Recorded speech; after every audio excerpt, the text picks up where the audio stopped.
Rainbow After the Storm by Miles Prower 06. Chapter 7. Realization and Confrontation. Sweet Apple Acres. Present day. Applejack found herself unable to think as she stared into the menacing blue eyes of the Cupcake Killer. Her long, desaturated mane dropped down the left side of her head and nearly touched Applejack's neck as Pinkamena slowly lowered her face toward the farm ponies. As the inches decreased between them, Applejack's eyes darted for a split second over to Rainbow, still sleeping soundly next to her. Barely centimeters from her face, the killer finally spoke. "I see you're having your own private party with Rainbow out here," she said in a frighteningly cheery tone. Applejack wasn't sure if she was dreaming, but she decided to treat Pinkamena as a very real threat. "I don't know what you're doing here or how," Applejack began, fighting through her fear. "But you touch her, and I'll make you regret ever coming back." Pinky seemed to completely ignore AJ's threat. "So, how does she taste?" she asked seductively, licking Applejack's neck.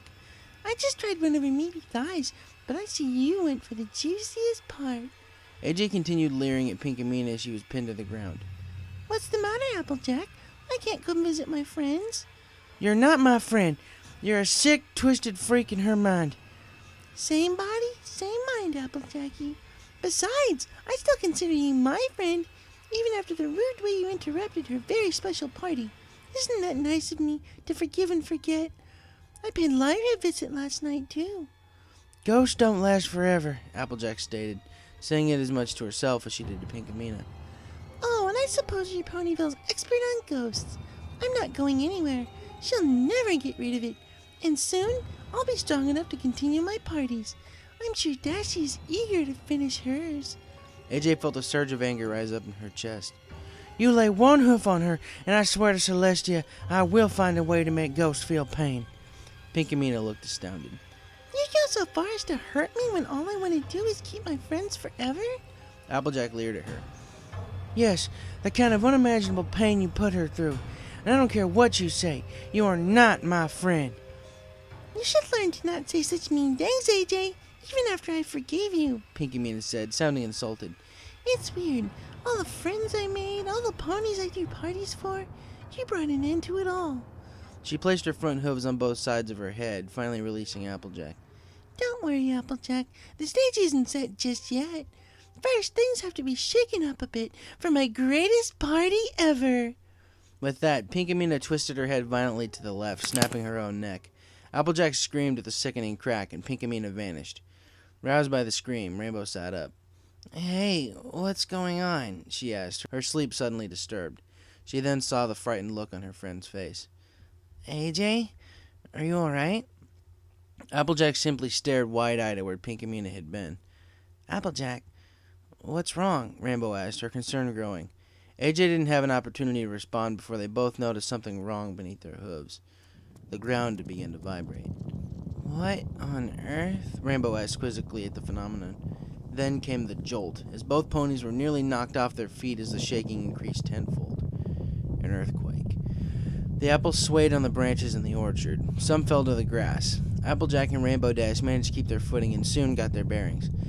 "Come on, we gotta get back to the house." They galloped as best they could back towards the farmhouse. Arriving in a matter of minutes, they were about to burst in the front door when they heard someone screaming at them over by the barn. "Rainbow, sis, over here!"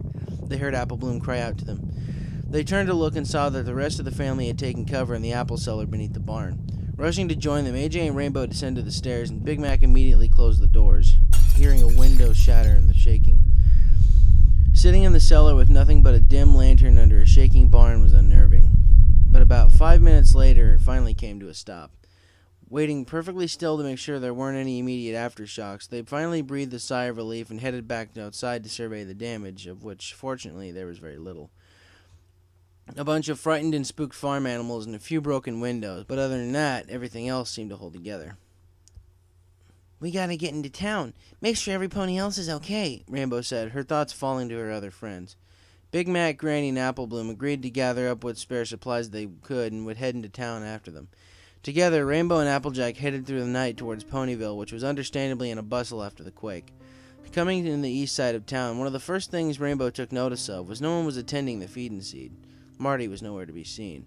The streets were full of disturbed and confused ponies, some who had most likely woken up when the quake was just coming to an end and were wondering what had just happened. Fortunately, most of the damage seemed to be limited to broken windows and minor structural damage. That is, until they came to the center of town, and Rainbow's heart sank in her chest. The memorial fountain had been reduced to a pile of rubble. No way a normal quake could do that. On something that small and sturdy? She wondered aloud. Twilight, Rarity, and Fluttershy had likewise rendezvoused in the center of town. "Y'all okay?" Applejack asked, the 5 of them getting together. "Yeah, all I have to deal with is a bunch of unshelved books," Twilight reported. "Just a lot of spooked critters. I've gotten them all calmed down," Fluttershy commented. Their individual damage assessments were brought to a halt by a commotion heard over by Sugar Cube Corner. "Honey, we don't even know what caused it," they heard Carrot Cake say to his wife. "Exactly. Until some pony figures out what it is, I'm not setting hoof in that building." "What's going on?" Twilight asked, the group approaching the couple on the steps of Sugar Cube Corner. "Cupcake's been hearing weird noises in the basement the past few days," Carrot Cake claimed. Cupcake nodded. "Mostly it was just soft whispering, barely noticeable. At first I thought I was hearing things, but during the quake it turned into full-on screaming. It was ear-splitting, and I'm not going back in there until we get an exorcist in there or something." With that, Cupcake ran off to see what she could do to help, her husband in tow. "Something's wrong here, guys. Something is very, very wrong," Rainbow cautioned. "Let's go check out the basement," Twilight suggested. She immediately turned to Rainbow. "If you want to stay up here, we'd certainly understand." "And let you guys deal with it alone? No way. I don't care what happened down there. I'm still the element of loyalty," Rainbow immediately rebuked. Together, the 5 friends entered Sugar Cube Corner and descended the steps into the basement. The lights flickered, the old electric wiring not holding up considerably well against the quake. Some of the cobblestone wall had also fallen to the floor. As they turned the corner, they were shocked at what they saw before them. Blocking the door to the back room entirely, from floor to ceiling, wall to wall, was a shimmering, flaming green barrier. The attempts to approach it were futile. Some otherworldly force blocked all progress as they closed in to about 10 feet. Twilight tried spell after spell to absolutely no effect. Beyond the thrums and humming of the barrier itself, they all heard the soft whimpering, barely audible above the ambience of the barrier. "Alright, who could possibly know anything about something like this?" Applejack asked. After a moment of thought, Twilight had an idea. "Zecora!" she exclaimed. With nods from the group, the 5 ponies ran out of the basement and back up to the Black Ponyville night.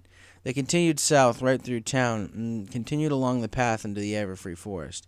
It was here they had to slow their pace considerably, keeping out of the way of plants like the Poison Joke, not to mention the increased darkness the forest canopy brought. Once they caught sight of Zecora's mud hut, they made a break for it. "Zecora!" Twilight called. The mohawk-haired zebra poked her head out into the forest night and saw her quickly approaching guests. "Ponies, come in. Come in for goodness sake. It is good to see none of you were harmed in the quake." The 5 of them entered her hut, escaping the chilly breeze of the forest. "Now what can I do for you at this hour? I certainly hope it is within my power," Zecora asked. "Do you know anything about spirits and ghosts? Not to mention what might have caused this quake. Ponyville isn't anywhere near any major fault lines," Twilight said. Before Zecora had the chance to speak, Applejack stepped up. "Now, hold on, guys. I think I know what the problem may be here." All eyes were now on the workhorse. "And what would the problem be?" Twilight asked.